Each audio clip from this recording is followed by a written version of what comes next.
Today there was a Nintendo Direct that was literally made for cozy gamers. For me personally, I think this was one of my favorite indie directs I have ever seen. They showed some absolutely incredible games, and the best part about it is not only did some of them include cats, but also the fact that not all of these games are farming sims. And although each of these games are cozy, they're cozy in their own unique way, which I absolutely love. But before we get into it, make sure you've subscribed to the channel to keep up with all things new and cozy on the Nintendo Switch. First up is a game that's actually available right now, and that is A Little to the Left for just under £13. This is a game which sees you solve puzzles hidden among everyday objects. And each puzzle has more than one way to solve it. Not only are there over 75 satisfying puzzles to crack on with, there's even something called daily tidy deliveries. This is where they give you one puzzle a day that's a variation of one of your favorite puzzles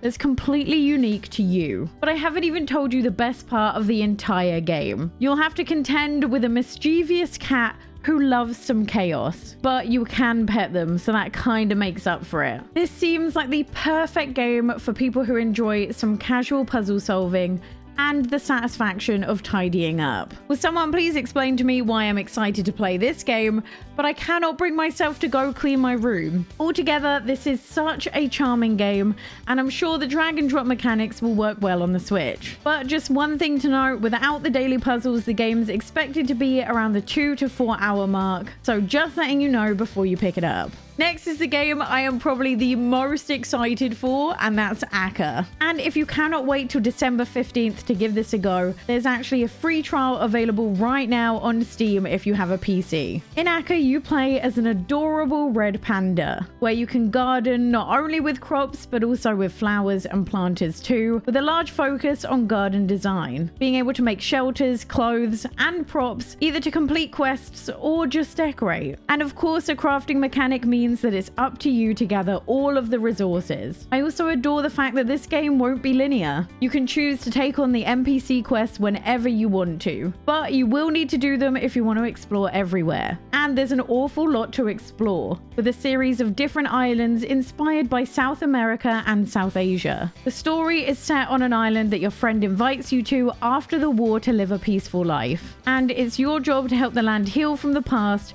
by restoring the fauna and flora. It also has a strong focus on relaxation, with a happiness mechanic that increases when you do certain activities, like being able to relax in a hot spring with the monkeys, or taking a nap on a giant capybara. I'm also very excited to see the game will even have mini games, with more being introduced over the development period. So far, they've said we've got a marble maze and the ability to make a sled. This honestly looks like my perfect game, and I cannot wait to try it in just over a month. Next is Botany Manor, and no, I didn't just pick this because I'm British, okay? This is an exploration puzzle game where you play as a retired botanist set in the 19th century.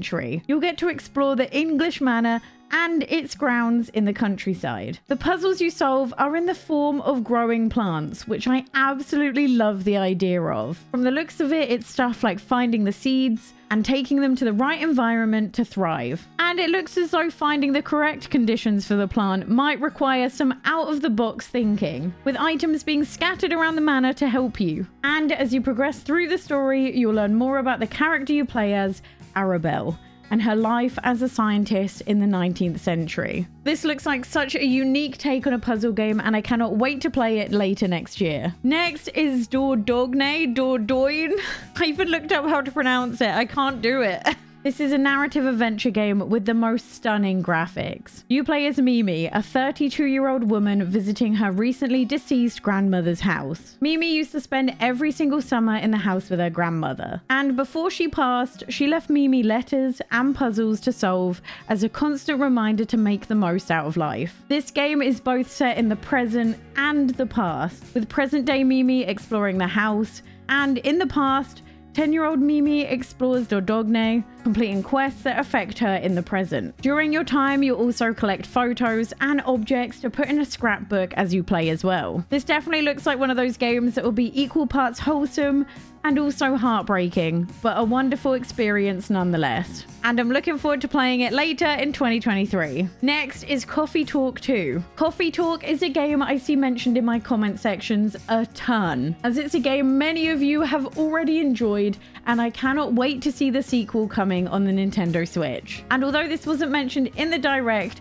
Coffee Talk is known for having great LGBTQIA+ representation too. The characters are also diverse in other ways as well, as not all the characters you meet are human, with elves, orcs, and more to meet along the way. Coffee Talk is a game all about connecting over a warm drink in a small coffee shop, and it's set in an alternative version of Seattle, where different races of humans, orcs, and elves coexist, and you explore the world through the customers' stories, one cuppa at a time. You work at the coffee shop and play as a barista who brews and mixes a wide array of ingredients to make people the perfect drink, and maybe even change people's lives by uncovering secret recipes. You can even create latte art on your brew as well, which got me very excited. I don't know why, I just love the idea of latte art. This, combined with the lo-fi music, makes for the perfect relaxing cozy game, which makes sense as Starbucks is literally one of my favorite places to go. And you'll be able to play this later in 2023. Next is Venba. This looks to be such a wholesome narrative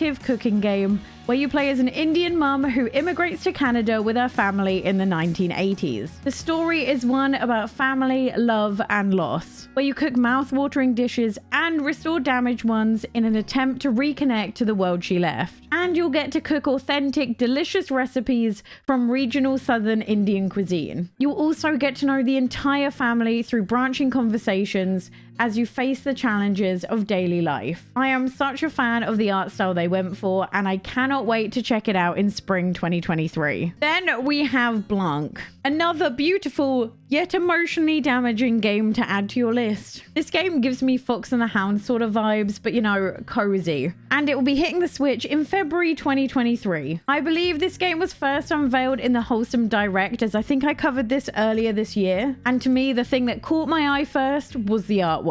You play this game in co-op, controlling a wolf cub and a fawn that got lost in a sudden snowstorm, and see them work together to follow the footprints back to their families. And although this game contains no words whatsoever, the animation is more than enough to tell the whole story. Each of the animals have their unique strengths, which they'll have to rely on to navigate the snowy landscape and get them both home safely. And you can play this game in local and online co-op to enjoy the journey together. And we're finishing off this list with a game that's borderline not cozy, you know, but we're going for it anyway because it looks fun. And that's Sports Story. Here you embark on a golfing adventure in unbelievable locations, whilst you are also a full-time student at a renowned tennis academy. There's dungeons, mini-games, hidden treasures, espionage, and also the trouble of making friends and sometimes enemies. You do all this whilst trying to become a sporting star and make your coach proud. And don't worry if you have no idea what this game is,